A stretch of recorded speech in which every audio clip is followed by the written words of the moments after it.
My name is Jason Reese. I'm 49 years old. I am a stage 4 colorectal cancer patient with metastasis to my liver, which were considered innumerable upon my diagnosis. There were so many that they couldn't count. And the last time I was scanned, there were so few that they couldn't really find them.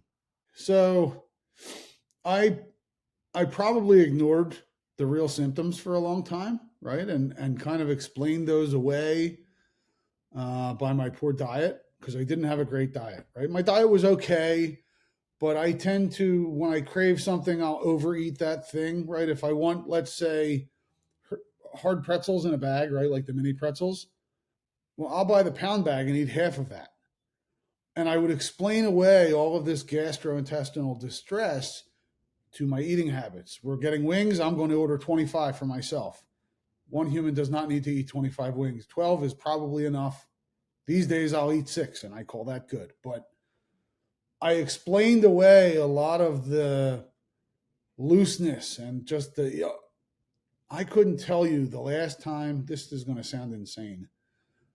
I never really looked at it. I just knew it didn't really feel good coming out. I don't know the last time I had a normal bowel movement until after I had radiation treatment, and it helped me. They're still not normal, but they're so much more normal than what they were before my diagnosis and I started any treatment. I struggled with my gut for a very long time. I thought it was IBS. I'm busy, right? You can see my job takes me out of I'm gone 9-10 weeks, probably a third of the year most of the time. There have been years where it's been closer to half the year I'm not here because I'm off running around the country playing race car. So I'll get to the doctor. And then, I would see every so often a little tiny bit of blood. Well, I had a hemorrhoid too. So I'd mention it to the doctor because I had high cholesterol. Do I remember to mention the blood that I saw 6 months ago to the doctor when I'm here for my yearly cholesterol check? Maybe not. I know I mentioned it to him at least once, and he said, "You probably just have a hemorrhoid. Keep an eye on it and let me know." In the beginning, it would be once every 6 or 9 months, right? I would see it for a day or two, and then it would go away. And I would just rationalize because I felt okay. It wasn't like I felt bad, right? If I had diarrhea from poor eating, I knew that that's what it was from. But most of the time, I didn't feel poorly. It was just I had this GI crap going on, and I didn't put it all together until I was pretty close to being diagnosed. I just know most of my life I explained away all the GI crap that I had going on, from a little bit of blood to having diarrhea 3 days in a row to I eat terribly, right? Or I had too many wings, or I drank too much lemonade and all the sugar is tearing me up, right? When you don't feel bad, it's easy to rationalize all of that away. So I did. I finally became ill enough to where I was like, all right, I'm going to have to do something. My wife and I were on vacation in August of 2021. We typically go on vacation for our anniversary every year. This year we can't because my racing schedule's on top of it. But that year, 2021, middle of COVID, right? I avoided some stuff because of COVID, right? You don't want to go to the doctor. You're not sure if you could go out. These days, I will not get into that. Just say I didn't go to the doctor. I probably should have gone 6 or 9 months earlier, and maybe I overlooked some symptoms and stuff because all that was going on. Finally, we're on vacation, and I started passing blood, and it wasn't just a little bit on the paper. I'm seeing it in the bowl, right? In the beginning, when I would see those little spots, it was mostly on the paper, right? I would wipe. I'd see someone, I'm wiping too hard, something like that. August 2021, oh, that doesn't look good. And man, I've been feeling really crappy lately, right? And that was kind of how it started for me. Was I've been feeling really run down. Maybe something's going on. I don't remember if I told my wife about the blood. I think I just told her I was having a lot of GI distress because I was kind of embarrassed. It's not really the kind of thing that fosters intimacy, right? When you're on vacation with your wife in a nice place. So I tried to hide that, and I feel horrible. It didn't make any difference to my ultimate diagnosis, right? It wouldn't have mattered had I said to her, hey, I have blood in my stool in August versus when I finally got to the doctor in October. So I suffered from August into October. The blood and stuff started progressing to the point where I was having tenesmus. So tenesmus is basically uncontrollable cramping of your butthole. It happens to radiation patients, right? After you have radiation, because the muscles are angry at you for doing what you do down there with the radiation. Well, I had all of that before I ever had a diagnosis. I had this problem with this cramping because of how torn up everything was. I suffered with that for a month and a half before I finally got to the doctor for the first checkup. I finally got to the doctor the first week of October. He did blood work. Today, I recognize my liver values were to the moon. I didn't really understand what he was talking about at the time. He just said, oh, I see some stuff I don't like. I'm not sure if your cholesterol medication is causing it. Come back in 2 weeks, right? I didn't really get too deep into all the blood stuff with him at that point because it was come and go. And I would have 4 days where it was horrific. And then I would have 3 days where it was okay and I was all right. I go back for the second amount of blood work 2 weeks later. So in my case, once my doctor got back the second round of blood work, he knew there was something wrong. And I think he didn't know what to say to me. So he's located almost an hour from where I live. He's the doctor I've been going to since I was 15 years old, right? So he found what he said to me was, I still don't like what I see. I think we need to do a CT scan to see if there's anything going on inside. At this point, I have no frame of reference for what that means, right? I'm thinking it's like an x-ray. Well, maybe he thinks, I don't know. He didn't say to me, liver values like what you have typically mean. He didn't do any of that. And maybe he's trying to be gentle. Maybe he didn't want to say before he knew for sure. I'm pretty sure he had an idea. He found a hospital close to me where I could go get the CT. I go and get the CT scan. And I don't remember telling my wife, but I think I recall reading in that report that it said suspected malignancy or suspected for metastatic disease. I think that was the phrase that I saw. I'm not a stupid guy. I know what metastatic means. I know what disease means. And I think that was when I started spiraling, and I just kind of, right? And everybody does it. I know now that everybody does it, and nobody's immune. You you do what I call turtling up, right? You dive into your shell and you find the thing that keeps you going day to day while you figure out what the heck is going on. That's when I started to spiral, because at the same time, the symptoms were back, right? The tenesmus was very bad during this period. I was spending 4 hours a day sitting on the toilet, just bleeding. Not really going to the bathroom, just bleeding. So it was horrible. And then, after the CT scan, I read that. Now, all of a sudden, instead of me begging for appointments, they're calling me. We're going to schedule you in for a biopsy after the CT scan. But nobody really told me what they were looking for. At least I don't remember that. They may have said something to my wife. Like I said, it's a lot. But ultimately what happened was they did a biopsy of my liver next, because I guess whatever they saw in the CT, they were like, well, his liver is effed. So after the biopsy, it was, right away, going to schedule the colonoscopy, 4 days later or whatever. I go in for the colonoscopy. That doctor wakes me up and says, I can confirm that you have cancer. This is where it's from. It's in your rectum, et cetera, et cetera. We're going to do everything we can for you. And I mean, obviously that's devastating to anybody, right? So my initial diagnosis came from Dr. Z. And Dr. Z is a couple years younger than me, very personable guy, very good oncologist. What he said to me at the beginning was, you're most likely going to be on chemo for life. We're going to do what we can for you. If you had waited 6 more months, I wouldn't be able to help you at all. And if I remember right, that was like our first meeting or our second meeting. He said that to me. I just kind of tried to focus on what I knew were the big words so that I could look those up and understand what they were talking about without having to dive into the details, right? I knew the details would come.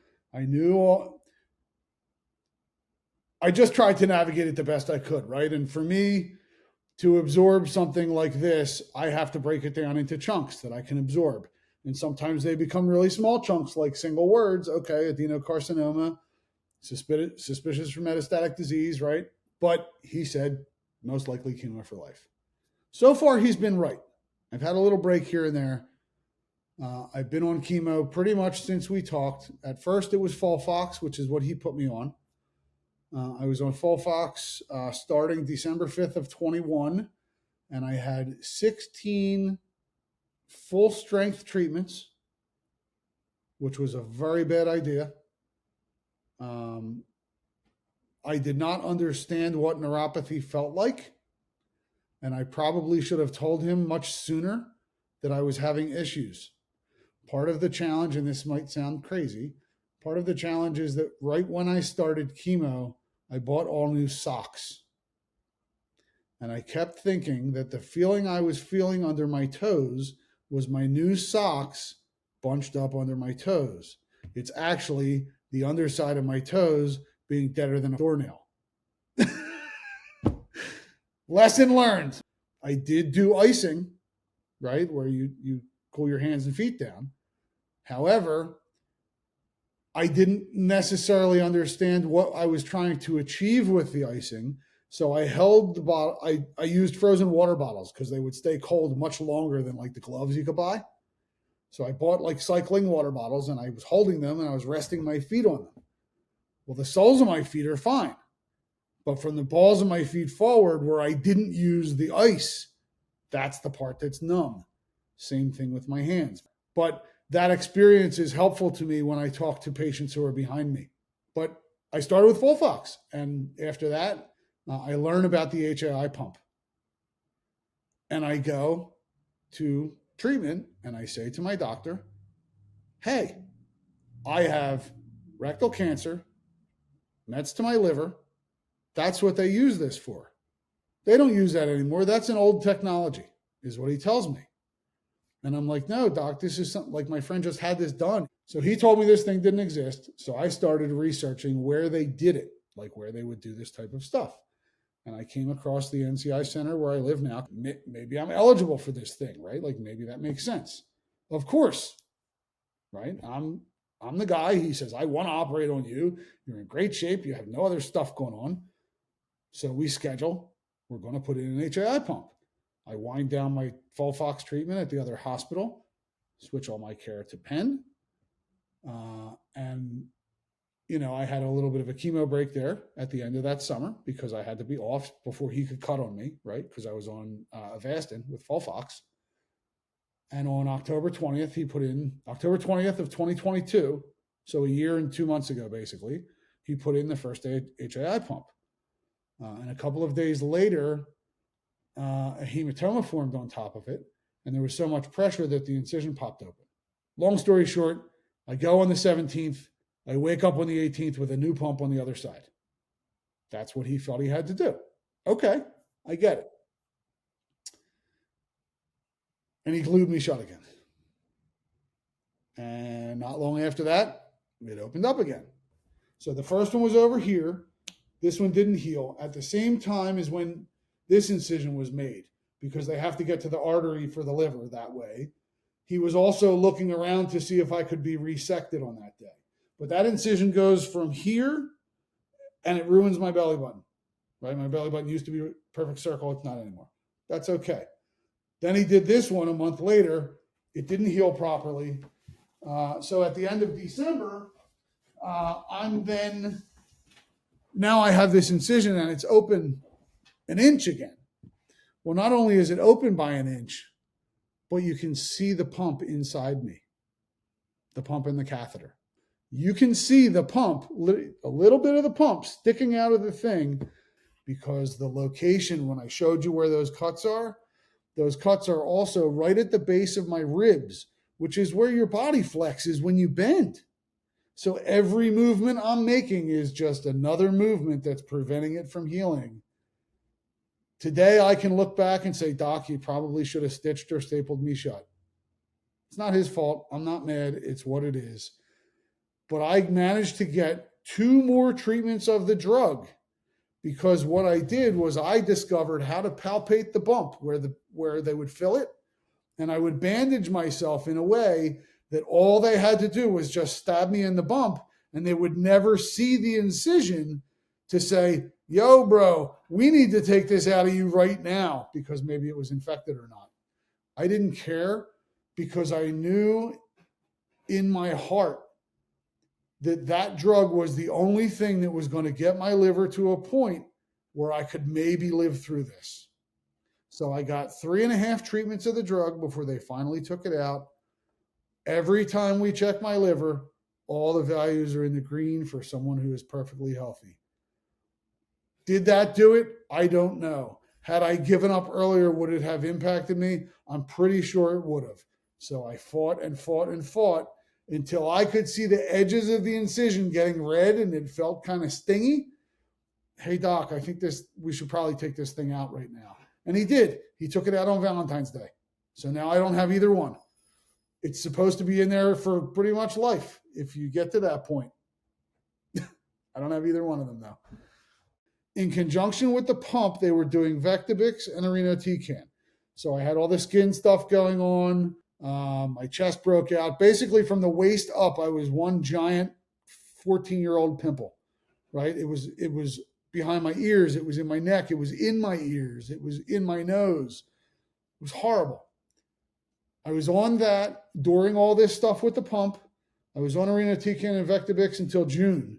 And in June, we decided it was time to look at radiation for my primary tumor, which is still right where it was at the very beginning of all of this. It's still there. I'm sitting on it right now. So to shorten that part, I did irinotecan and Vectibix. Then we did 28 radiation treatments. Those come at a 0-10. I do not recommend them to anyone because it hurts. But the first 3 weeks were okay. It was the last week, all the fatigue kicked in, and I was dead for like a month. I just laid around the house. But radiation is over.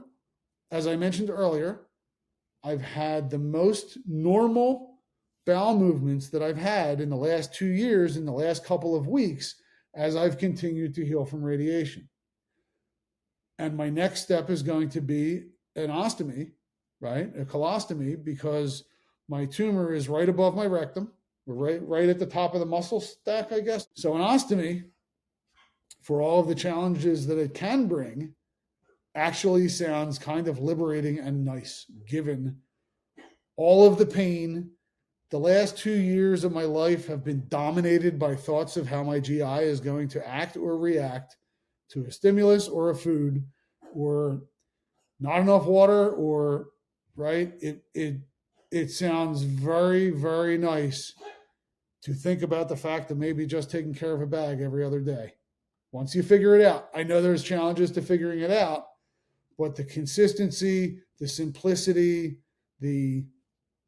mostly the consistency and the lack of worry, right? I want to continue to live my life for as long as I can.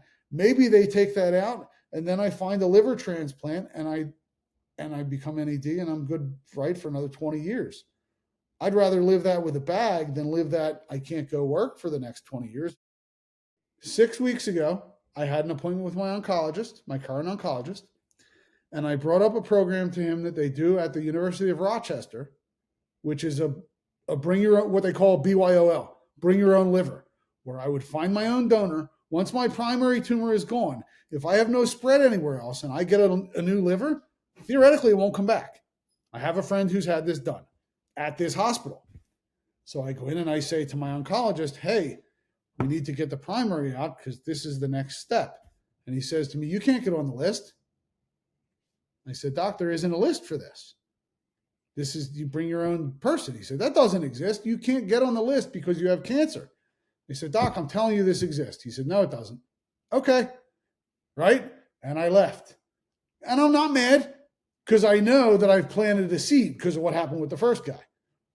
So I go back 2 weeks later for treatment, and I'm sitting in there with my NP. I see her every time unless it's right after a scan.